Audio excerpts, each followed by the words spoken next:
Good morning.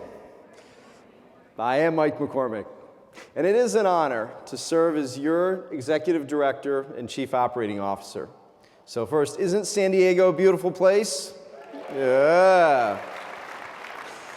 So I want to thank the entire GBTA team, the board, the volunteers, and the staff for putting together yet again a world-class event that continues to set the standard. Let's give them a big round of applause.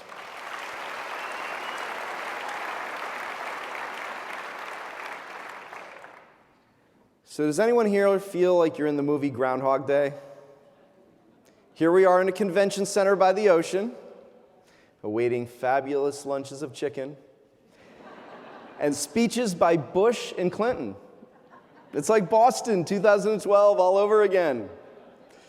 But I proudly take the blame for the speaker time warp, because one time is not enough to learn what we can from these fascinating spouses, particularly the combination of power and business travel. Listen to these stats. Former First Lady Laura Bush has traveled to all 50 states and more than 76 countries. This includes 2 trips to Afghanistan and most recently Africa to address issues impacting women with First Lady Michelle Obama.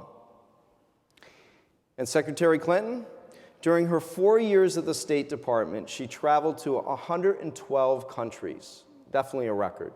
Spent over 1 year on the road and logged enough miles to circle the world 38.5 times. So what's the takeaway from the travel habits of these 2 amazing women? Well, it's been said that 80% of success is just simply showing up. And in many ways, that's business travel. It's the idea that the boots on the ground approach of business travel matters. It's a fact we all know, that despite the amazingly powerful technological options available to all of us, sometimes you just have to be there. And today, there is right here in San Diego. So this year's convention theme is No Boundaries, and you will hear that tagline and all its various meanings throughout your time here at convention. So in the spirit of No Boundaries, we've applied a little creativity to today's session.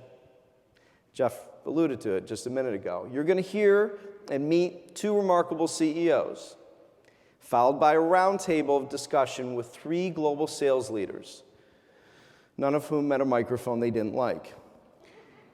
It's actually, one of them told me it's a historic moment that the head of sales, global sales for these 3 airlines, have never been on stage together at the same time. So to help lead these discussions today, let me introduce this morning's moderator. He has been called the voice of the travel industry and is certainly one of the world's best known and trusted travel industry analysts. He hails from Hudson Crossing, the strategic advisory firm serving the global travel industry. His research, analysis, and consulting focuses on the intersection of marketing, distribution, and technology, and it spans airlines, hotels, car rental companies, GDS, technology providers, and just about anything in between related to travel. So please welcome to the stage an old colleague and friend, Mr. Henry Hardevelt. Go get him. Thanks. Ladies and gentlemen, thank you very much. Please join me in welcoming our 2 CEOs, Glenn Johnson, who is president of Horizon Air and executive vice president of the Alaska Air Group, and Craig Krieger, CEO of Virgin Atlantic Airways. Gentlemen.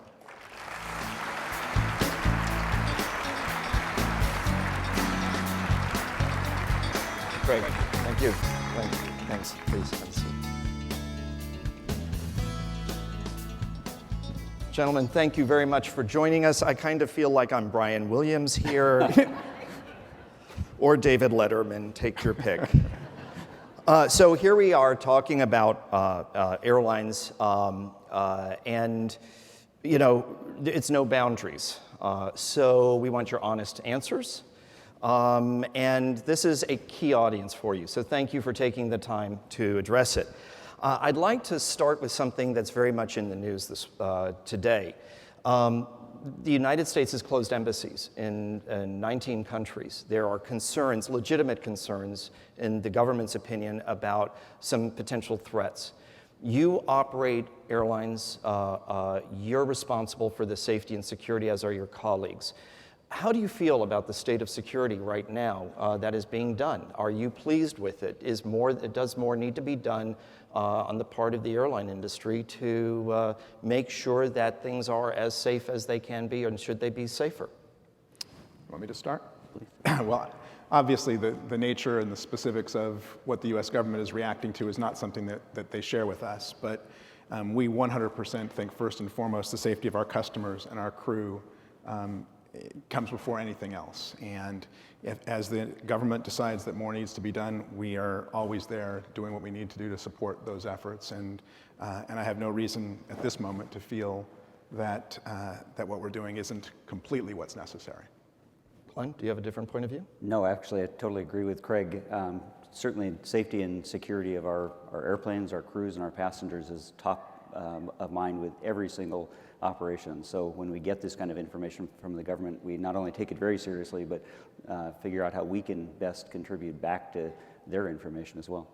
Do you know, some people have these accusations of what they call security theater. Do you think that's justified? Do you feel that adequate precautions are being taken place? I feel adequate precautions are in fact taken place, and we as an airline often go beyond what's specifically government required, although obviously always doing what is required. And based upon what's going on around us, we keep our eyes open and we adjust accordingly. And I feel like the government has a job to do, and our job is to be very supportive and constructive in working with that. Okay. What I'd like to focus on now a little bit is what customers think of the airlines. Our research at Hudson Crossing, 68% of passengers say they believe airlines are capable of doing a better job than they are. And only a third of travelers say they feel loyalty to any airline company. This is a tough business, but I'd like to get your take on, the passengers believe there's the capability to do better. How are your airlines working to do better? Sure. I guess I would have to agree. I think we can all do better every single day. What I would tell you is that, Alaska just won its 6th J.D. Power Award, 6 in a row. And so I think we're doing something right in terms of our customers, and we're very proud of that. And the reason that we win those awards is because we're very focused on creating a hassle-free environment for our customers and making it an enjoyable experience. And I think generally that's what we hear back from our customers, despite some of the challenges, starting with security and all the other things that get thrown in people's way along the travel journey. Great. Well, I have the benefit of having recently moved to Virgin Atlantic, and I had a number of colleagues from my previous company, when I got the job, send me emails that said, all said the same thing. They said, "Oh my God, you have the coolest job in the industry." And one of the things that makes it so cool is I don't think the perception that you just described is actually a perception that is held by customers of Virgin Atlantic. I think we have a great reputation among our customers. We are a UK-based airline, and I think offer a differentiated combination of hard features and service amenities, and really, our people are what carry the day. That said, it's hard to argue that you couldn't do better, and we're always, looking for the next innovation, and that actually has been a big part of our heritage. So I think a lot of the folks in this room would like to understand, when you mention innovation, what can be innovated? I mean, to a certain degree, you're confined by, if you will, the tube. So where does innovation need to take place? On the ground, in the air? Where does it need to happen for your airlines to be really distinct and not viewed as a commodity? Well, I think I'll start with that, and I'll let Glenn follow up. I think the answer is innovation can happen in a variety of ways, whether it's new facilities, clubhouses in our case, where we have award-winning clubhouses, 2 new ones in New York, one at Newark and one at JFK. It can be hard product features. I think the 787, which we'll be launching in 2014, will have some pretty neat new amenities. And it can be technology, interacting with customers through the use of technology, whether it's a check-in capability with an iPad, like we've recently launched in JFK, or the next thing that I haven't come up with yet, or we haven't come up with yet. I think our industry always is ripe for opportunities to continue to find new and better ways of doing business to make, I think Glenn used the word, things as connected and as smooth as we can for our customers. What? Yeah, and I guess I would just add that, your question was whether it's on the ground or in the air. I think it's everywhere. It's the entire travel experience, and sometimes I think we focus just on that time in the airplane, and in fact, some of the biggest hassles can happen before that and after that. So we think of it in terms of the currency of time, and that's what we're trying to give back to people. Make it predictable, make it manageable, so that people are in control, give them what they want, information they want via the device or channel that they want every time in a perfect fashion, so that they can be in control of that experience and have a hassle-free experience. Okay. One thing that has come up in conversation is the new distribution capabilities that IATA is spearheading. It is a proposal for a framework on how airlines can change the way they sell through various channels: travel management companies, leisure travel agencies, proprietary channels, et cetera. Where do you guys stand on NDC, as it's called? Is it something that you're working with? Is it something that you're neutral? How does it fit into each of your airlines' business perspectives? Well, Virgin Atlantic is very much a proponent of NDC. We think allowing customers to buy whatever combination of products and services they wish through whatever channel they wish to buy them can be best facilitated by a common set of standards to make that happen. And so we are very much a proponent. And I guess I would just add that, again, you get back to it's the customer that matters. So how the customer wants to interact with us is important. It's also very important to us that we have as much direct connection and access with our customers as possible. But in this industry, you have several customers. You have the traveler, but in case of GBTA, you also have the travel buyer. You have the corporate travel buyer and their employer, and you have the travel management company. As we think about this, there's a lot of concern from the standpoint of the travel managers. Will this lead to their customers getting the full choice that they want? There is concern out there. Will they see all the fare options, all the product options that they want? And frankly, will their employees see things that, because of a budgetary purpose, they'd rather them not? How are you guys going about planning for this? What is the response from Virgin Atlantic, Craig, and from the Alaska Air Group, Glenn, on this? How are you taking into consideration the corporate travel buyer here? Again, I would say the same thing as I said about all customers, which is the marketplace is going to drive efficient pricing. It's going to drive behaviors that customers want, and what NDC creates the capability to do is create a framework by which we can deliver what they want. And so, Glenn said it very, very well. I think it all starts with the customer, and from my perspective, having a means or a facilitation that allows for that is all positive. Well, and I would just say, Craig kind of stole the words right out of my mouth. It's the marketplace at work, and the transparency that we have today with the internet and access that people have is really a guarantee that the market will work efficiently ultimately, I think. But the corporate travel managers are a key part of this chain of transaction, and so I think they're a very critical part regardless of what the mechanism is that we're using.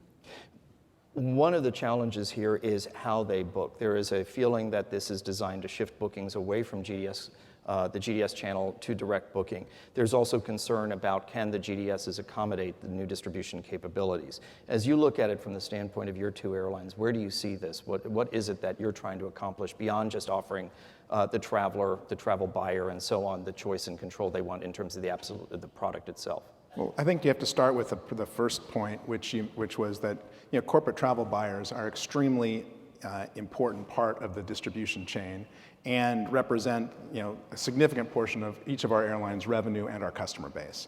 And so finding ways to deliver what they need so that they can deliver customers to us is a key part of whatever any solution is going to be. And so again, I'll keep coming back to the same theme. It starts with the customer, and it's and creating the capability to do business in different ways will only be utilized in ways that are beneficial to customers, because that's how the marketplace works. But are the GDSs prepared to help you with this objective right now? You're asking beyond my level of expertise. I'm not sure, but I think in the end, creating a common set of approaches here will enable anybody to be more rapidly able to deliver products and services through these vehicles. Glenn? And I think that what's really important here is the relationship between ourselves and our customers, and sometimes that's facilitated by a corporate travel manager or other travel arranger, and that's fine, and sometimes it's a direct kind of relationship, but it's really that relationship that we value that we're after. Okay. So, Craig, your new best friend is Delta Airlines. So it's true. Scarlett O'Hara meets the royal family. That's probably not quite our affiliation exactly, but Scarlett O'Hara meets Austin Powers. it's closer. I think it would be helpful to understand how things are going. I know it's new and you have not yet received the antitrust immunity from the US government, but so far, what's the update that you want to share with this audience that they need to know about? Well, I think first to step back from where we are in the process and ask, why is this deal good for our customers and good for both Delta and for Virgin Atlantic? I think about it both from a U.S. customer base and a more traditional Virgin Atlantic British customer base. So we'll start with that. For customers based in the U.K., Virgin Atlantic will now have a much broader array of destinations in and around the United States by virtue of our code share with Delta to all the places that it flies beyond our and their gateways. And that just gives us a much bigger network to sell, which will allow us to compete more effectively for UK-based business. But equally important, I think, from Virgin Atlantic's perspective, is the fact that Delta's corporate relationships, Delta's travel agency relationships in the United States, plus ours, will combine to put, I think, more customers on Virgin Atlantic's airplanes originating in the United States. And that'll be a big change for us, and I think a very helpful change. It'll also offer our services to other parts of the UK, like Scotland and Manchester, to Delta's customers with our Little Red domestic operation, which we began this April. So for all of those reasons, it's valuable to us, it's valuable to Delta, and I think will offer a broader set of choices to customers here in the US. And I think, in particular, those U.S. customers who haven't tried Virgin Atlantic, I think will have a great time. You mentioned Little Red, which is the A320 operation that you've got out of Heathrow for the domestic operation. Can the customers in this room expect more of that, either UK domestic or European regional flying? Growth is pretty limited in that capability. We started Little Red by slots that had been awarded to Virgin Atlantic as a result of British Airways' acquisition of British Midland, which took place last year. And in that acquisition, a number of routes were deemed as monopoly routes, and therefore we got the right to serve, and specifically extra slots to serve our services in both Edinburgh and Aberdeen, and as a result have launched those services. Given how constrained Heathrow is, there's probably limited growth opportunities, but we expect, nonetheless, these opportunities to add a lot of traffic to our long-haul network, and will be valuable, I think, in part of our Delta relationship, which, to get back to your original question, as you mentioned, we've received approval from the Department of Justice and the EU, so Delta has acquired 49% of Virgin Atlantic, a stake that was previously held by Singapore. And we're awaiting Department of Transportation before we can actually begin joint selling and joint activities that are market-facing, and even really discussing any of those activities in detail. And from that standpoint, Delta has a very close business relationship with the Alaska Air Group. Might we see Virgin Atlantic trying to work with Alaska in a similar way? To be determined, but Delta has announced that they'll be starting Heathrow Seattle, and that will obviously have our code as part of it. And so we'll be selling Heathrow Seattle, and by extension, I think some of Alaska services beyond. Okay. There has been consolidation, a huge amount of consolidation in the past couple of years. How do you feel it's benefiting the industry? Glenn, I'd like to get your take on this in terms of watching what's been going on, including two of your key business partners. Delta and American have been players in this. Right. I think from, if I put back on my old CFO hat, the rationalization of capacity that has come out of some of the consolidations is probably good for the industry and is resulting in carriers that are stronger financially in the long term. Very, very disruptive, obviously, in terms of the travel experience and the companies involved, and so there is that downside to it. From our perspective, we have strong relationships both with Delta, that Craig was just mentioning, and also with American Airlines, and so that allows us to create that worldwide network for Alaska Air Group, feeding customers to and from both of those carriers, and so we see it as beneficial to have both those relationships, and by extension, folks like Virgin then through the extension of those programs. So, Glenn, you're in a lifeboat in shark-infested waters. Sounds like my daily existence. You've got 2 children. One says American, one says Delta. You can only keep one in the lifeboat who gets tossed overboard. I advise you not to answer that question. I go overboard. You go overboard. Nice. Very good. Well played, sir. Well played. As we take a look, though, at the partnership, to your point that you just made, and again, the fact that Delta has made investments in Virgin Atlantic, they've made investments in GOL. We've seen Emirates and Qantas do these kinds of this one-off deal.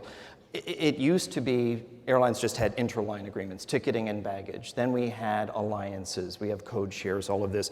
How do you see the nature of the partnerships between airlines evolving over the next couple of years? And how, again, think about it from the way it would affect the corporate travel buyers here in this room. Well, what I would say is that I think there's room for all kinds of different partnerships depending upon the nature of the way in which airlines networks interact with each other.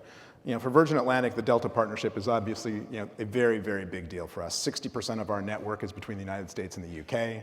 It's part of a joint venture, or will be part of a joint venture with Delta Airlines. And the way I think of that partnership benefiting customers is we will have a broader array of network to offer combined than either one of us has independently.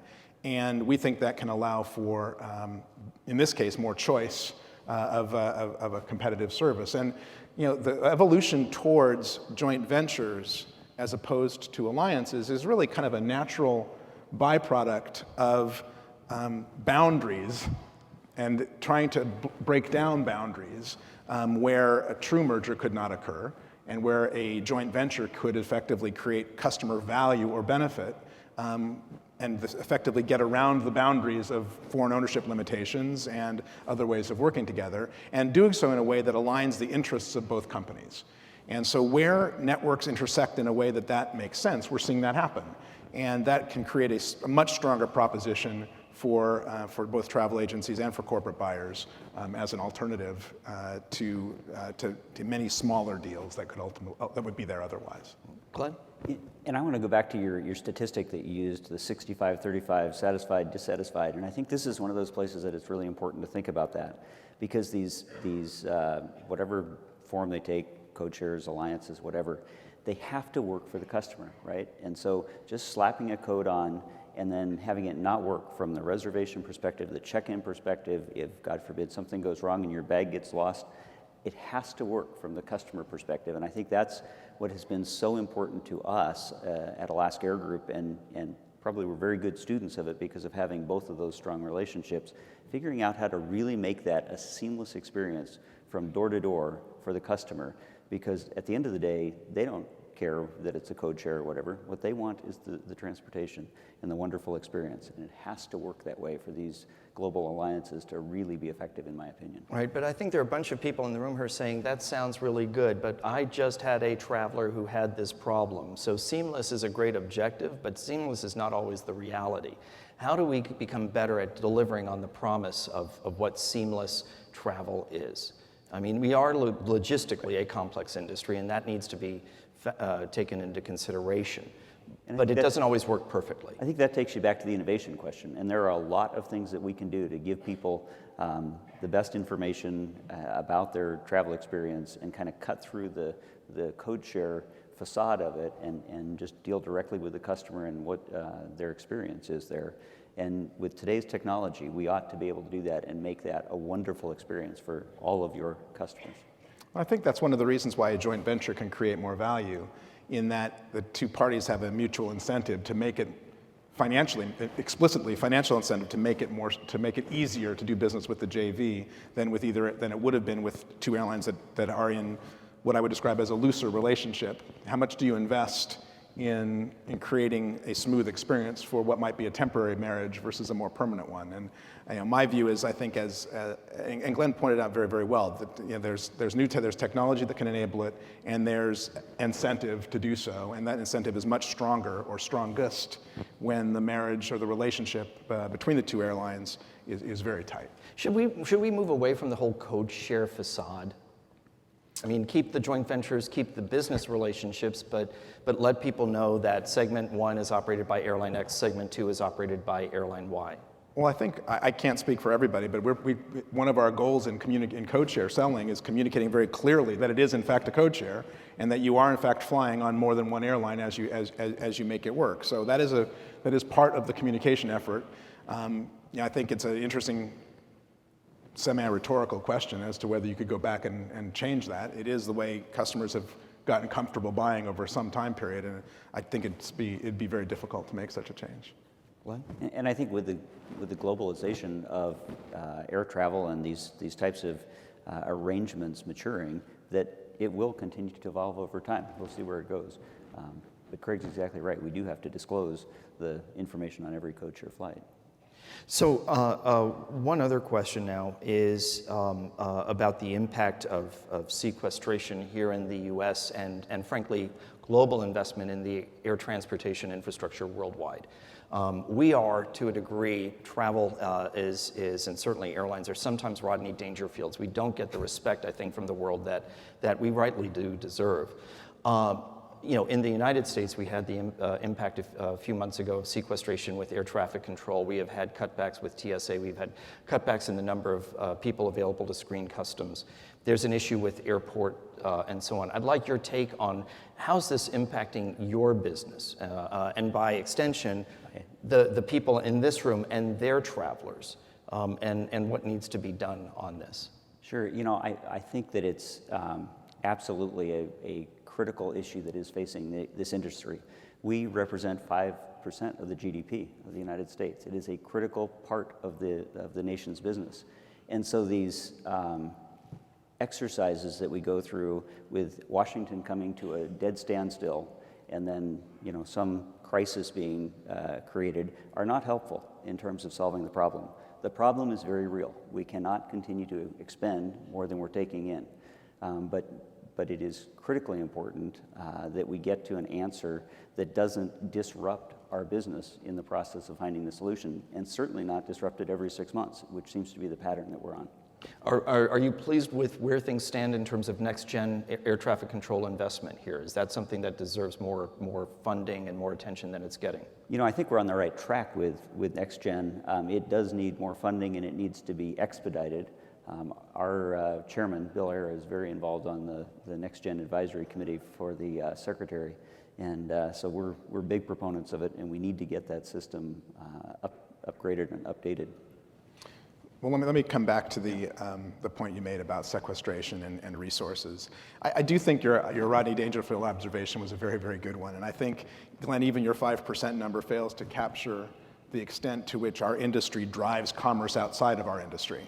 And I think governments around the world, the US and clearly the UK are good examples, generally fail to recognize through their actions the importance that this industry drives in their economies.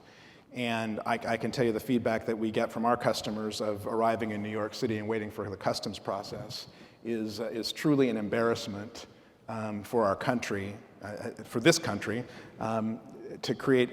does the opposite of telling customers arriving in the United States, this country is open for business, this country is open for leisure. It communicates exactly the opposite message, and it is incredibly frustrating. Thank you. And although this is primarily, I think, a US audience, I don't think you could have that, you could even make that point without observing that on the other side of the ocean, the lack of infrastructure investment in the UK is one of and the extremely heavy taxation through APDs it creates exactly the same problem, maybe not manifested in exactly the same conclusion, but the exact same problem of failing to take advantage of an industry that frankly could drive an awful lot more commerce. And we see governments around the world who have recognized the role aviation can play in driving commerce, and they are becoming much stronger countries as a result, whether it's the airports in Dubai, Abu Dhabi, Turkey, or even the Netherlands. We see countries that recognize the role aviation can play in their economies, and it's really just a real shame that some of our most important nations have failed to recognize the same thing. Do you feel that there is the third runway at London Heathrow will ever be built? Or do we need a new airport serving London? I remain an optimist, and I believe that the third runway at Heathrow is still on the table. I'm spending an awful lot of my own personal time to try and participate in discussions in that direction, and it seems from a UK government and perspective that it would be a shame to spend all the money it would take to build a brand new airport when we have a perfectly good one that could be expanded. Again, it was part of the sequestration. There have been cutbacks with TSA screeners. Are you seeing this affect your business? Are you seeing this affect, Glenn, especially on the Horizon side, because you're short to medium haul flying? Are you seeing that this is affecting the number of people who are traveling and that instead they're opting for whether it's driving or other types of transportation? Generically, we have not seen problems across the system. Every once in a while, we'll have a hot spot when schedules change or whatever, and I will say that the TSA has been helpful in working with us to solve those pretty quickly. I'm probably more concerned about the kind of the infrastructure of the TSA and CBP and all that, and what will happen if we go back into the sequestration round again in September, October. When you say infrastructure, are you speaking about the technology? Are you speaking about the bureaucracy? Kind of all of the above. I mean, certainly there again, innovation seems to have a great place in my mind with the TSA. It seems like we ought to be able to perform that function and keep people informed about where they're at in the TSA process with a little bit of innovation. Should we be in an environment or working towards an environment where everybody should be, if you will, in the equivalent of TSA pre-check? That it should just, if you want to fly, that's what you should be in? I don't know if it's reasonable to think about 100%, but certainly the more people that we can get into that, and certainly if you have that opportunity with your travelers, I'm a personal beneficiary of that system. I love it. I would encourage everybody to participate in it. And I would just add that one of the things that you asked some questions about security at the very beginning, and the more that we are able to focus what are unfortunately limited resources on those who do present a threat by virtue of not focusing resources on those who don't, that both is a customer service benefit that the industry can provide to those who are trusted, and allows the efforts of the government to be focused on where they should be focused. So I see that as a win-win, the more that we can create the right kind of environment there.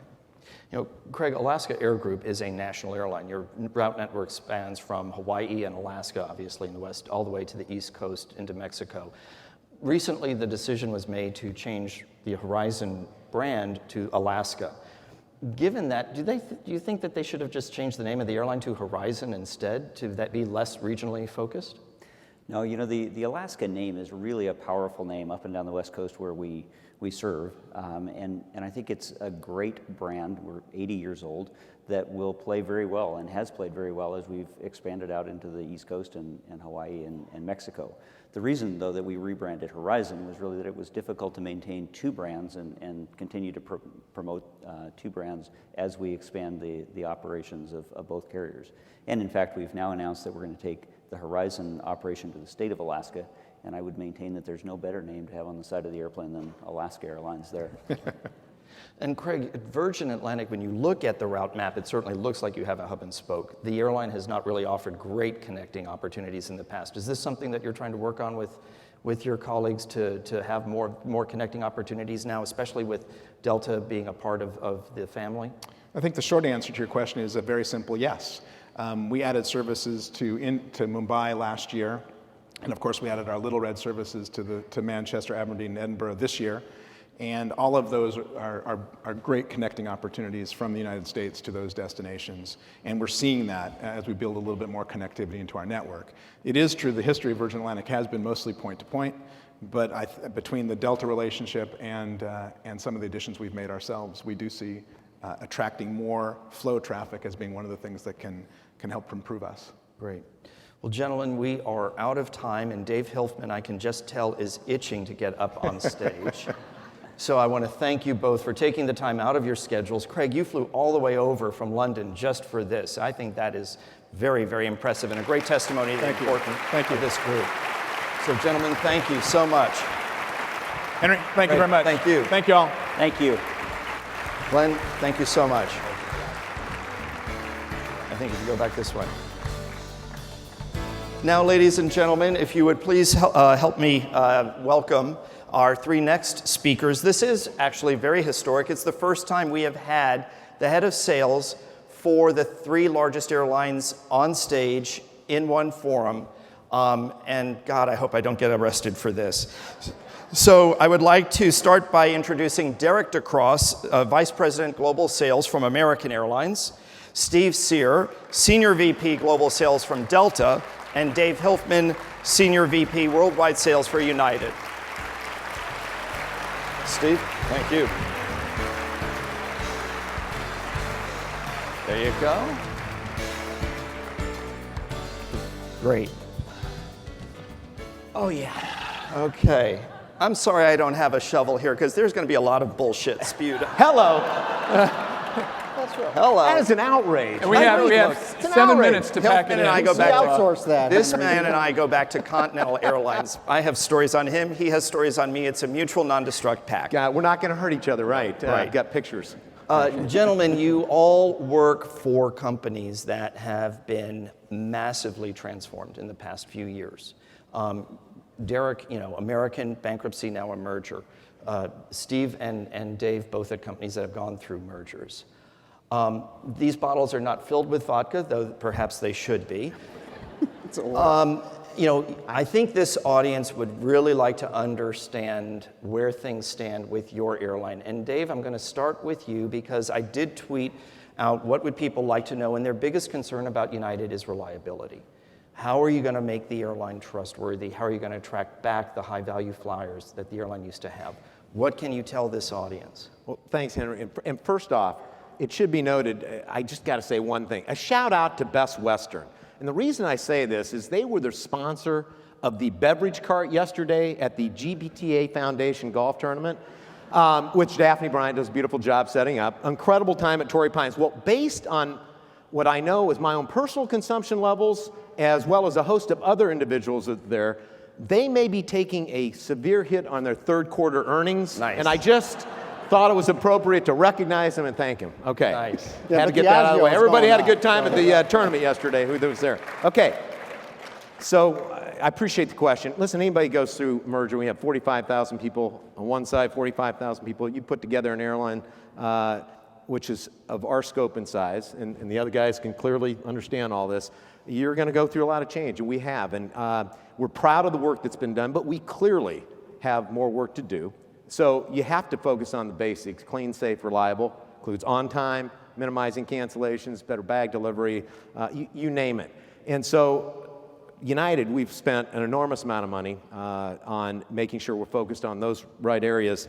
Certainly last summer was extremely challenging as we kind of finished off the integration on the systems. Of course, we were redeploying airplanes all over the system, trying to optimize revenue, and sometimes you'll run into some challenges, and we did, and we're not happy about it. If you look at year-over-year performance levels, on time, on completion factor, flying the schedule you say you're going to fly, I mean, it's dramatic improvements, and we needed to. And we're proud of that, but we know we have more work to be done on that. So what I would tell you, we're spending the right amount of money, whether it's on the fleet, on the reliability issues, on the facilities, training, just enormous amount of dough going into it because we need to make sure we have a premier product. We feel good that we're making progress, and we have more work to do. Yeah, but I mean, only half your flights arrive at the scheduled time. Well, it depends. What statistic you're looking at? I mean, A0, because an airline schedule in the airline business of 4:15 arrival Right. is 4:15, not 4:29. actually, I think if you looked at the latest statistics, and I don't know how close July is out, but if you look at A14, we'd be in the top 3 based on current metrics. So I guess what Top you would 3 out say. of 4? Well, no, actually, well, I don't Can think you we just can go back comment. to the best Western story? Yeah. Absolutely, you got it. Great. 74%, which when you That's look at the A14. industry is A14. So, we're focused on making sure within the appropriate time levels. And traditionally, as you look over time, and if you look at the hubs that are affected, we have 7 of the largest hubs, the business markets, right?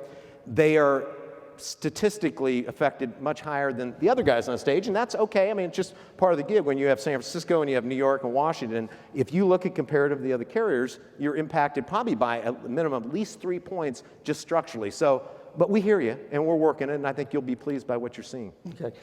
Derek, obviously there are a lot of people in this room who are wondering, okay, what's the new American going to look like? What's it going to be like? You're running the global sales organization. What can you share with this audience in terms of what they should expect from American Airlines once the merger closes? It's going to be beautiful. It's going to be awesome. It's going to be the best airline ever. Oh, Jesus. Yeah, that was my mom. Good luck for the next 2 years.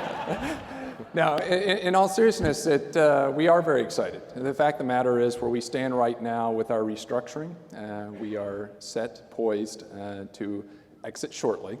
We now have U.S. Airways shareholders' approval of our merger. We now have all of our stakeholders' approval of our plan of reorganization. Next week, that plan goes to the courts to be considered for approval. And the last step is hearing back. The EU has given tentative approval, and now we're waiting for DOJ. So once that's done, we're poised to not only exit restructuring, but to also carry out what we hope to be the most successful merger. Dave's right. It's fraught with opportunities to take a wrong step, but if nothing else, being last. In the merger business, hopefully we've learned some things along the way as well. But there's a lot of excitement. It's been a decade, certainly, that's been very tumultuous, not just for American, but for much of the industry.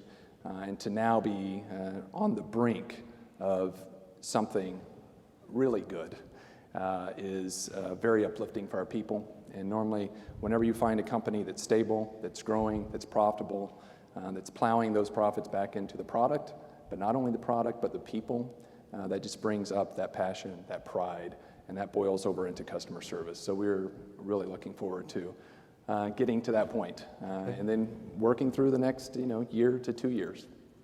So you brought up indirectly the consolidation. Steve, I'd like your take from Delta's standpoint of how Delta is viewing consolidation, the benefits or challenges that it's posing in the marketplace. I mean, it's still a very competitive industry, but what's different now? How is consolidation, frankly, benefiting the people in this room? I was going to say, how many have been through a merger or a partnership? Only one person in the entire. Okay. Yes. Few up front. Almost everybody has gone through what I would call a natural evolution of the airline industry, and for regulatory reasons that didn't occur until just in the last 4 or 5 years. So we're a big proponent of it. I think you see it through all the travel industry players, and you're seeing it worldwide. So that consolidation in its simplest terms, though, I think is supply is beginning to match demand a little bit better. And when you do that, all of a sudden you're going to get an industry that gets more stabilized. I mean, there were 9 major carriers 10 years ago. That's down to 4 if you just look at the majority of the capacity in the U.S. Those 9 carriers lost over $10 billion 10 years ago. The remaining 4 here are going to be in a +5. So just seeing the lack of leverage that's there, it's actually pretty good now from a balance sheet perspective. So it's actually working. And at Delta, we really just have a 3-prong approach. We're taking care of our employees first and foremost. It's the largest unsupervised staff in any industry around the world. So once that plane door closes, you have to have engaged employees to provide the right service.